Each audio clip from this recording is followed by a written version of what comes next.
Assalamualaikum warahmatullahi wabarakatuh. Alhamdulillah wassalatu wassalamu ala khairi khalqillah wa ala alihi wa sahbihi wa man ihtada. Amma ba'd. Saudara sekalian, tahu tidak, kita ini hidup sudah dan akan mengalami beberapa fase. Dan kita ini kira-kira di fase ke berapa? Ya, itulah manusia. Manusia hidup itu memang diciptakan untuk mengalami beberapa fase dalam kehidupannya. Fase yang pertama dalam kehidupan kita adalah fase ruh. Dan ruh kita itu diciptakan jauh sebelum jasad kita. Ya. Dan ruh kita pula yang pernah diambil sumpah oleh Allah Subhanahu wa taala. Ketika kita berada di alam roh, Allah mengambil sumpah kita. Allah mengambil sumpah dari kita. Allah mengatakan, alastu bi rabbikum. Ya, bukankah aku ini adalah Tuhanmu? Kemudian kita serempak bersaksi bahwasanya Allah adalah Tuhan kita. Ya. Kemudian fase yang kedua adalah fase janin. Ya. Di mana Allah Subhanahu wa taala menciptakan tubuh kita dan itu di dalam rahim ibu kita. Dalam satu hadis yang diriwayatkan dari jalur Ibnu Mas'ud, Rasulullah mengatakan, inna ahadakum yujma'u khalquhu fi batni ummi. Sesungguhnya ya, setiap kalian di proses penciptaannya adalah dikumpulkan di perut ibunya, yaitu di rahim ibunya. Ketika jasad kita berumur 120 hari. Ketika jasad kita berumur 120 hari di dalam rahim ibu kita, maka itu adalah waktu pertemuan antara jasad dan roh kita. Ya, yang sebelumnya jasad kita belum ditiupkan roh di dalamnya, maka pada usia 120 hari, Allah memerintahkan malaikat untuk meniupkan roh kita ke dalam jasad kita. Kemudian kita berkembang, dan kita memasuki tahap yang ketiga atau fase yang ketiga adalah fase kehidupan dunia kita saat ini. Ini adalah fase yang sangat krusial, saudara sekalian. Fase yang kita diperintahkan untuk beramal. Dan kita akan dihisab atas apa yang kita lakukan di fase dunia ini.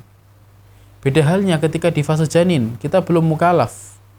Tidak ada ibadah yang diperintahkan kepada kita tatkala kita berada di fase-fase sebelumnya. Tapi di fase dunia ini kita diperintahkan oleh Allah, dan apa yang kita lakukan, gerak-gerik, tindak tanduk, dan tutur kata kita akan kita pertanggungjawabkan pada fase selanjutnya. Ya, dunia ini adalah darul amal, negeri beramal. Maka perbanyak beramal. Perbanyak melakukan ketaatan. Kemudian nanti ada fase yang keempat, yaitu fase barzah, fase kubur. Dan masing-masing kita akan mengalami fase itu. Baik tubuh kita dikubur di dalam tanah, atau tubuh kita tenggelam di lautan, atau hangus terbakar, atau dimakan binatang buas, kita akan mengalami fase yang namanya barzah. Dan di fase barzah ini, kita sudah mendapatkan hasil daripada apa yang kita lakukan pada fase dunia. Di dalam barzah ini ada yang namanya nikmat kubur, ada pula yang namanya azab kubur. Mengerikan, saudara sekalian. Kemudian setelah fase barzah, ya, dan kami sampaikan fase barzah ini manusia juga berbeda-beda. Ya, jadi setiap fase itu manusia berbeda-beda. Artinya apa? Orang yang wafatnya lebih jauh dari kiamat, dia di fase barzah lebih lama dibanding dengan mereka yang wafatnya menjelang kiamat. Ya. Dan begitu juga dengan alam roh. Orang yang lahirnya lebih awal, maka di alam rohnya berbeda dengan orang yang lahirnya lebih akhir. Ini. Ya, kita kembali kepada fase selanjutnya. Fase selanjutnya adalah fase akhirat. Nah, ini adalah fase yang mendebarkan. Ya, fase barzah mendebarkan, tapi ini lebih mendebarkan lagi. Di fase akhirat ini banyak sekali peristiwa-peristiwa yang bakal kita alami. Kita dibangkitkan dari kubur kita. Kita kemudian dikumpulkan di mahsyar. Kemudian dan di mahsyar itu kita berdiri. Tidak ada naungan kecuali naungan khusus yang Allah berikan kepada hamba-hambanya terkhusus. Kemudian kita akan menunggu lama sekali. Menunggu apa? Menunggu hisab. Kemudian ada hisab. Kemudian ada mizan. Ya. Dan sebelumnya ada tatayurus suhuf. Ada pembagian catatan amalan. Ya. Kemudian di sana nanti juga ada haud, yaitu kita ke telaganya Rasulullah Sallallahu Alaihi Wasallam untuk minum. Ya, semoga kita diberikan kesempatan itu, saudara sekalian.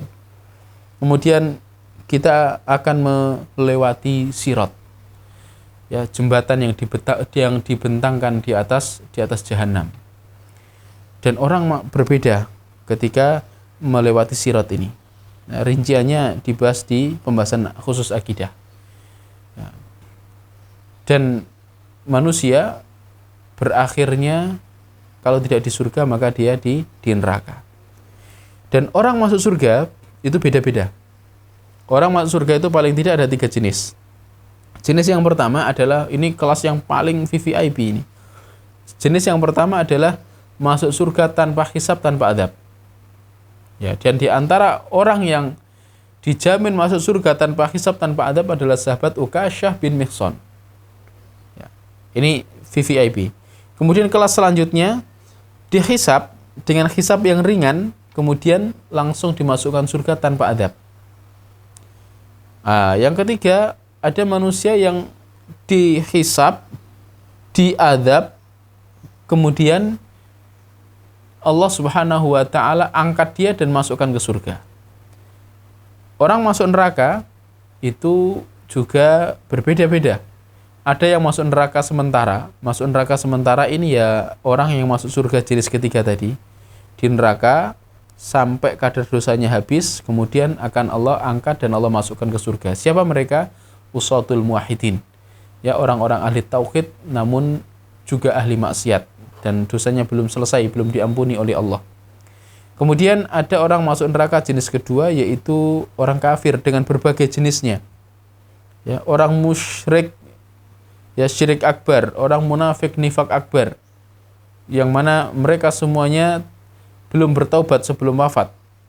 Ya, maka mereka di dalam neraka khalidina fiha, mereka di dalam neraka selama-lamanya. Neraka sangat mengerikan, surga sangat istimewa. Bagaimana tidak istimewa, saudara sekalian? Ya, Allah berfirman di dalam sebuah hadis qudsi. Ya, ada hadis qudsi yang menyebutkan bahwa Allah berfirman, a'dadtu li'ibadiyas shalihin ma la 'ainun ra'at wa la udhunun sami'at wa la khatara 'ala qalbi bashar. Jadi Allah telah menyiapkan bagi hamba-hambanya yang soleh. Ya. Aku telah menyiapkan bagi hamba-hambaku yang soleh. Maksudnya adalah Allah menyiapkan untuk hamba-hambanya yang soleh nikmat yang mata ini belum pernah melihatnya. Ya, telinga belum pernah mendengar deskripsi asli ya dari orang yang pernah merasakannya. Ya, kita belum pernah mendengar. Ya. Dan kita hati manusia juga belum bisa membayangkannya. Ya, hati manusia belum bisa membayangkannya. Seluruh kenikmatan yang terbayangkan oleh kita, maka ketahuilah surga jauh lebih indah daripada itu semuanya. Dan itu Allah siapkan untuk siapa? Untuk orang-orang yang beriman. Untuk orang-orang muttaqin. Allah mengatakan, wasari'u ila maghfiratin min rabbikum wa jannatin 'arduhas samawati wal ard u'iddat lil muttaqin. Bersegeralah. Kemana? Menggapai ampunan dari Tuhanmu dan mendapatkan surga yang lebih luas daripada langit dan bumi. Semua itu disiapkan untuk orang-orang yang bertakwa. Semoga kita termasuk di antara mereka. Dan semoga kita dihindarkan dari neraka. Neraka begitu mengerikan, siksa begitu mengerikan. Ya, sakit-sakit yang ada di dunia ini tidak ada apa-apanya dibanding rasa sakit yang dialami oleh penduduk neraka. Kecewa, terhina, kecewa dengan diri sendiri, kecewa dengan handai taulan dengan teman-teman yang pernah mengajaknya untuk sesat. Ya. Kemudian penyesalan, hina, malu kepada Allah, dan lain sebagainya. Siksa fisik, siksa perasaan, dan lain-lain. Masya Allah, na'udzubillah min dzalik. Dan kita betul-betul minta perlindungan kepada Allah dari sentuhan api neraka. Semoga kita mendapatkan kebaikan di dunia, fid dunya hasanah, dan fil akhirati hasanah. Amin ya rabbal alamin. Assalamualaikum warahmatullahi wabarakatuh.